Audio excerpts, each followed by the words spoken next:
É a primeira vez em 20 anos que eu conto esse testemunho fora de nossa igreja, e é a primeira vez que ele vai ser gravado. Eu sou filho de pais católicos, ambos as partes da minha família eram católicos tradicionais.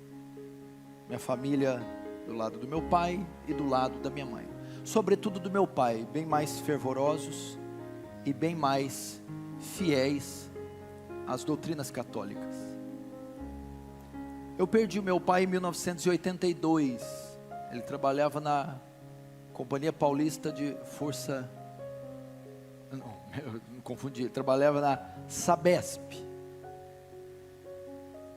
e em 1982, fazendo ali uma operação, ele era motorista, a operação que eles estavam fazendo no caminhão era perto de uma rede elétrica, e ali o meu pai, num descuido de uma manobra de um funcionário, ele é eletrocutado, recebendo uma descarga de 39 mil volts, morrendo instantaneamente.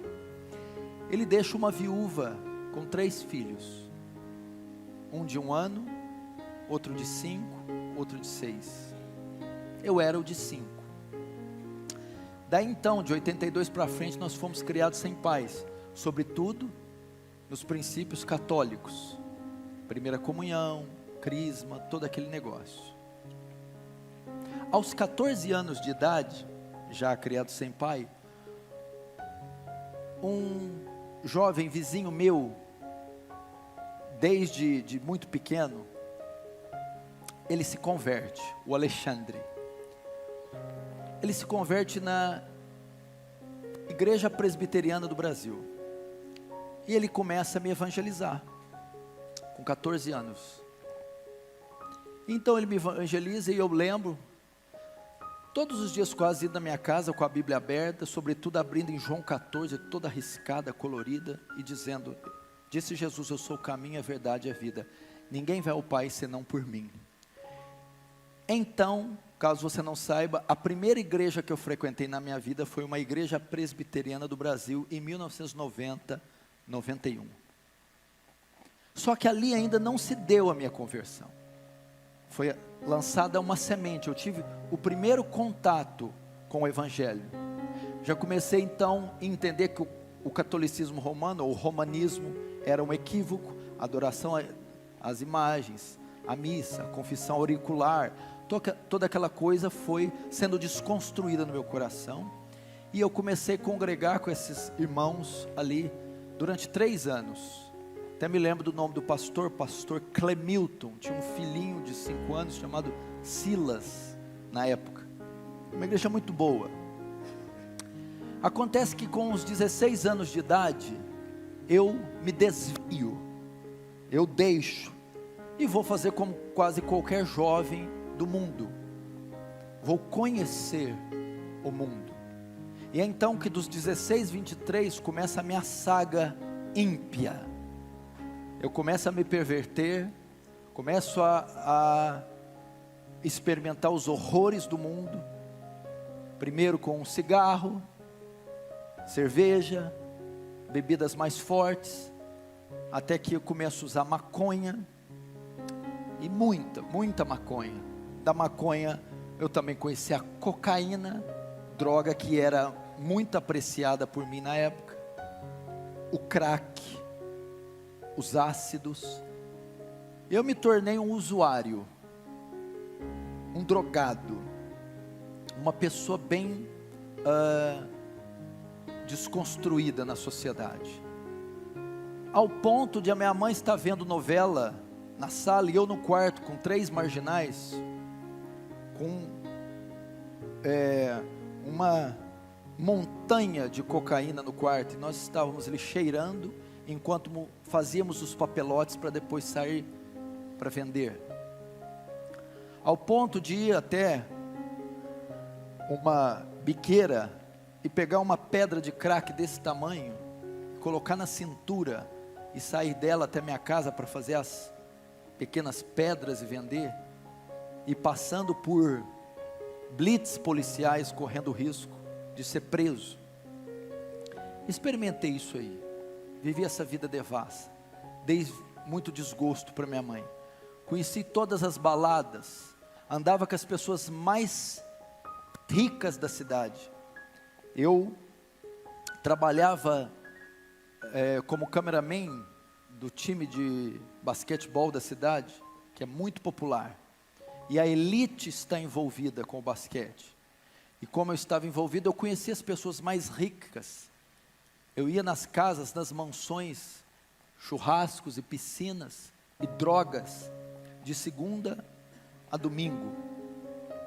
E ia nas festas mais requintadas, sofisticadas, banhadas com álcool, drogas, ácidos, e festas que terminavam às 7 horas da manhã. Ao mesmo tempo eu conhecia também as mais pobres. Como você percebeu, eu sou um pouco carismático, eloquente, então eu conquistava muitas pessoas. Conhecia também o outro lado, as biqueiras, os traficantes, as pessoas mais sujas. Ao ponto de um dia, em uma chuva, uma meia-noite, minha mãe, meus irmãos dormindo, nós fomos para os fundos da minha casa, onde tem, o telhado tem aquele beiral, alpendre, não sei como se fala, chovia e pingava, enquanto eu entro com 10 marginais da pior espécie, seres da pior espécie, os bandidos mais vagabundos que se puder imaginar, e nós agachamos os 10 debaixo daquele beiral, para usar crack, dentro da minha casa. Era pichador, skatista, não que uma coisa esteja relacionada à outra. E fui conhecendo tudo isso, fui me tornando um animal. Abandonei os estudos, abandonei o trabalho, comecei a roubar, fui pego pela polícia, passei uma noite na cadeia, passei por essas situações. Sobretudo aquela semente do Evangelho estava dentro de mim. Eu já sabia da existência de um inferno, já sabia sobre a volta de Jesus, sabia da condição para alguém herdar a vida eterna, e sabia que se morresse naquele instante, eu iria para o inferno. Então o evangelismo, os tempos de presbiteriana, o evangelismo do Alexandre, foram suficientes para causar em mim culpa, foi suficiente para causar em mim noção da minha depravação, noção da necessidade de um Salvador, e as formas de ser salvo, não mais por obras, velas, procissões, missas, mas pela expiação feita na cruz. Sobretudo ainda não tinha dado a conversão. Então foram dos 16 aos 27 anos vivendo uma vida de crime, de uso de drogas, de pecados e urgias, e de loucuras. Eu poderia estar hoje de duas maneiras. A minha condição hoje poderia ser estar morto ou preso. E uma das vezes eu tinha uma moto XLX 350, quem é mais velho vai lembrar, e estava com uma quantidade muito grande de droga na cintura, ia levar para um condomínio fechado alguns amigos ricos, uma quantidade suficiente para comprometer bem a sua vida. E é que indo de moto eu passo numa avenida e está uma blitz policial com 30 viaturas, na época era o tático, a D20, lembra, Lival? Nós chamávamos a Vintona, e eu passo para aquele corredor com 30, homens com armas de alto calibre. Quando eu passo, nenhum policial olha para mim, nada. Naquela hora eu comecei a ver a misericórdia de Deus na minha vida, porque talvez tivesse me pego aquele dia, eu estaria lá talvez até hoje. E passando por tudo isso, e o que aconteceu? Em um dia, saindo para uma festa de exposição agropecuária, que é comum nessas cidades do interior, onde fazem shows e tem bebida à vontade. Nós íamos para uma dessas festas, numa sexta-feira à noite. Nessa semana, um amigo meu tinha ido aos Estados Unidos fazer um high school e aprimorar a sua condição de atleta de basquetebol. E ele estava retornando e me ligou perguntando se eu queria que ele comprasse algo para mim. Como eu estava envolvido com o basquete, eu queria tênis da Nike, moletons, aquelas roupas todas. E ele trouxe aquela semana. E eu me vesti de todo aquele aparato gringo. E me aprontei e passei na casa de um amigo meu, o Juliano. Nós iríamos sair aquela noite e ir na festa de exposição. Então quando eu chego, ele está se trocando no quarto, eu estou na sala esperando. Ele se troca só pela metade, vai para a sala terminar de trocar o resto. Ele está sentado no sofá, eu estou de pé olhando para ele, vendo ele amarrar o sapato. De repente, quando ele está amarrando o sapato, um fogo começa a invadir o meu coração. Eu começo a me contorcer. Eu começo a olhar para aquele moletom da Nike, aquele tênis, aquela calça.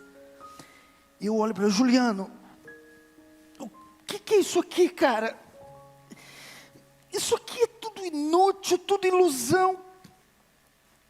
O que eu estou fazendo da minha vida? Eu estou perdido, Juliano.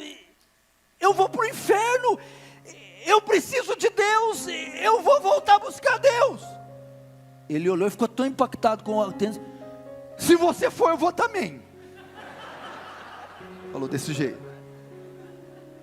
Ali naquela hora, naquela sala, com 23 anos, eu senti convicção do meu pecado. Ali se deu a minha conversão, ali foi minha estrada de Damasco. Agora eu entendo perfeitamente graça irresistível. Resiste o quê? É impossível resistir. Ela me tomou naquela sala. O Senhor disse: eu vou dizer vem, e ai de você se não vir. Ali, irmão, eu tive convicção do pecado. Eu comecei a me contorcer e ver tudo ilusão. Eu estou perdido. E eu comecei a repudiar aquelas coisas, aqueles valores, e ver meu estado. Foi Deus e o Espírito Santo com a semente que Ele tinha plantado anos atrás. E aquela hora ela germinou. O que aconteceu? Mas nós ainda saímos. Estávamos tudo pronto, fomos para a festa.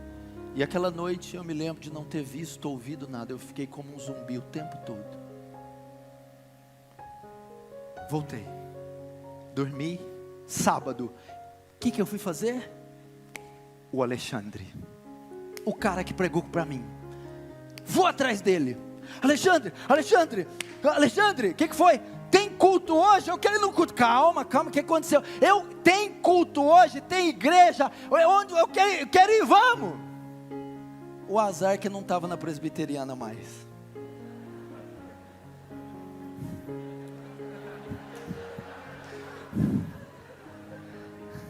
Ele tinha uma comunidade. Mas novo convertido não quer saber. Falou Jesus, ele está lá. Irmãos, era um culto de sábado, muito comum, culto da mocidade. E ele diz: tem culto dos jovens, vamos. Eu fui. E faz 20 anos que eu nunca mais saí. Se deu a minha conversão. Eu comecei a ir. Nisso, e tem que ficar registrado, nesse pequeno desvio de 7 anos, o Alexandre nunca deixou de orar por mim. Nunca desistiu da minha vida. Nunca. E toda vez que ele me encontrava, eu corria dele, ele me barrava. Volta. Eu acho que nunca ganhou outra alma na vida, só ganhou eu. Mas veja só que obra Deus tem feito através de mim. E Ele vai receber o galardão por isso. Mas eu nunca vi alguém insistir tanto com uma alma, orar tanto por uma alma, jejuar tanto, padecer tanto. Eu nunca vi como Ele fez comigo. Nunca. Se ele tivesse desistido, talvez eu não estaria aqui. Então eu procurei, nós começamos a congregar, passou 2 meses, eu me batizei. Passou 2 anos, já me tornei líder de jovens, já vi que tinha o dom, o talento de me comunicar, de fazer orações e de expor a mensagem do Evangelho. Agora, o que tem a ver com o tema avivamento? O que eu quero deixar para vocês? Neste período, Deus me privou da parafernália teológica, de tantas outras coisas que a igreja brasileira ia conhecer na década de 90 ali. Kenneth Hagin, Benny Hinn, os movimentos de dente de ouro, aquelas unções, aquela coisa toda. Eu assisti uma pregação em VHS. Essa pregação era de um pastor pentecostal. Nessa pregação ele cita nomes como David Brenner, John Knox, John Wesley, Hudson Taylor, e ele disse: compre os livros desse homem. Foi então que nesse momento eu tive contato, já no meu primeiro ano, com a fé, mais a piedade do que a teologia desses homens, mas eu tive contato. Então a minha vida foi toda influenciada por David Brenner, Hudson Taylor, William Carey, Jonathan Edwards e todos esses heróis da fé. E eu percebi algo quando eu li os livros deles. Depois eu conheci um outro livro que é o Heróis da Fé, do Orlando Boyer. Então ele vai falar de Dwight Lyman Moody, Martinho Lutero, Jerônimo Savonarola, Jonathan Goforth, David Livingstone, os grandes vultos que a terra conheceu depois dos apóstolos. Homens que eu não dispenso comentário. Quem não se lembra do grande despertamento da Nova Inglaterra e o sermão Pecadores nas mãos de um Deus irado, Jonathan Edwards. Missões do interior da China, quem não se lembra? Hudson Taylor. A biografia diz que o sol nunca nascia sem que Hudson Taylor tivesse de joelho. David Brenner morreu tuberculoso com 29 anos, ele cuspia pedaços do seu próprio rim. E eu notei algo nesse primeiro ano. Eu notei que todos eles, do evangelista ao avivalista, do teólogo erudito ao missionário, todos eles tinham algo em comum. Eles eram homens de oração. Todos, sem exceção. Todos. E eu comecei então a entender que o que os pastores da igreja que eu congregava traziam, as suas mensagens, eram até que bons, mas eram muito superficiais. Passei a basear a minha doutrina, a minha fé, na doutrina, no estilo de vida destes homens. Então daí eu passei a desenvolver uma vida de oração, e Deus me concedeu graça. Você quer saber como nasceu a Igreja Aliança do Calvário? Como nasceu o Ministério Defesa do Evangelho? Como nasceu o ministério do pastor Paulo Júnior? De joelhos, de oração. Tudo que eu tenho, tudo que eu sou, é óbvio, eu não vou escorregar aqui, é pela graça de Deus e uma ação soberana, mas de joelhos, através da oração. Foi então que eu comecei a aprender a orar. E eu me lembro quando eu consegui orar a primeira vez por 1 hora, a vitória que foi. Mas Deus não ia parar por ali. Então nós começamos. Eu trabalhava como cameraman das categorias de base do time de basquete de Franca. São 8 categorias. Eles começavam a treinar 1 da tarde, e de hora em hora intercalava as categorias até o time principal às 7, 5. O que eu fazia? Então Deus começou a desenvolver algo. Eu ia até eles, como eu filmava e depois vendia as fitas. Eu ia até os treinos, subia até a arquibancada. Do lado esquerdo era o banheiro feminino. O banheiro feminino é só utilizado em dias de jogos. Eu entrava naquele banheiro, dobrava os meus joelhos enquanto escutava o barulho do tênis e da bola e das categorias dos times entrando, jogando, saindo, e eu orava, Porque eu fui influenciado por esses homens, e eu ouvi que John Knox dizia: dá-me as almas da Escócia, senão eu morro. Então lá dentro daquele banheiro eu começo a dizer: dá-me as almas do basquete, senão eu morro. E eu ficava ali 1, 2, 3 horas dentro do banheiro feminino enquanto eles oravam. E você sabe que eu transpiro muito, estava molhado.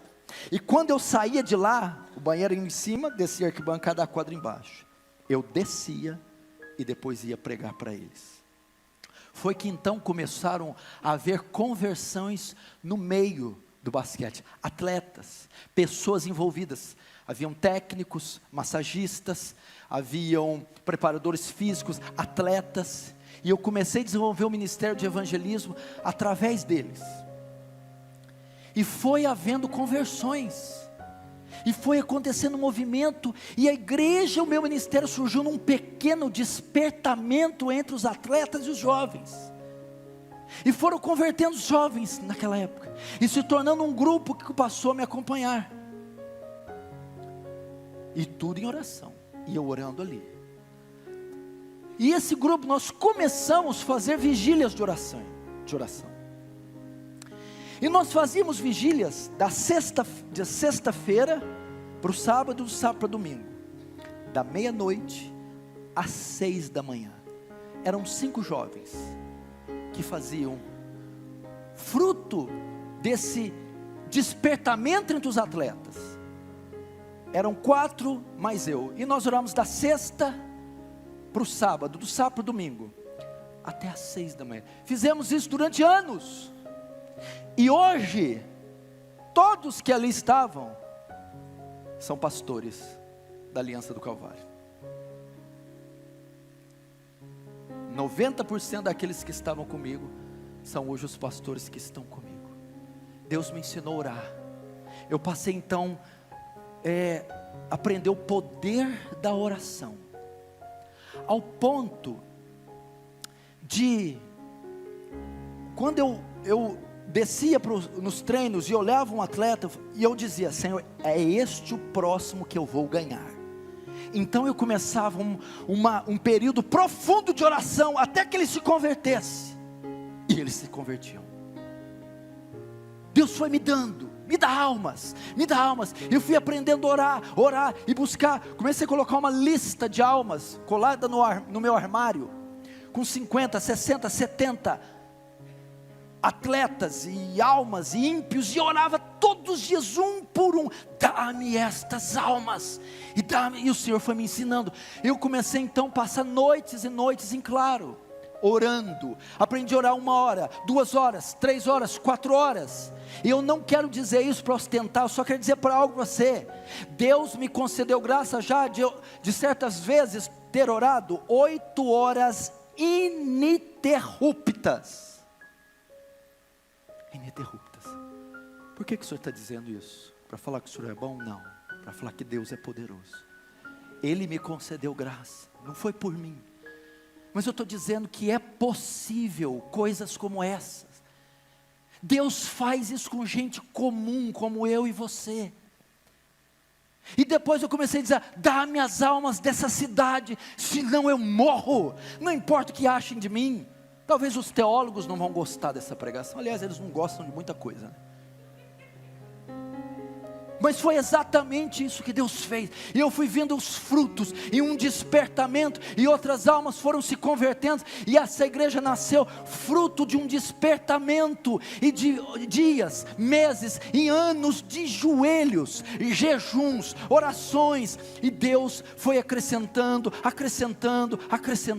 e as almas foram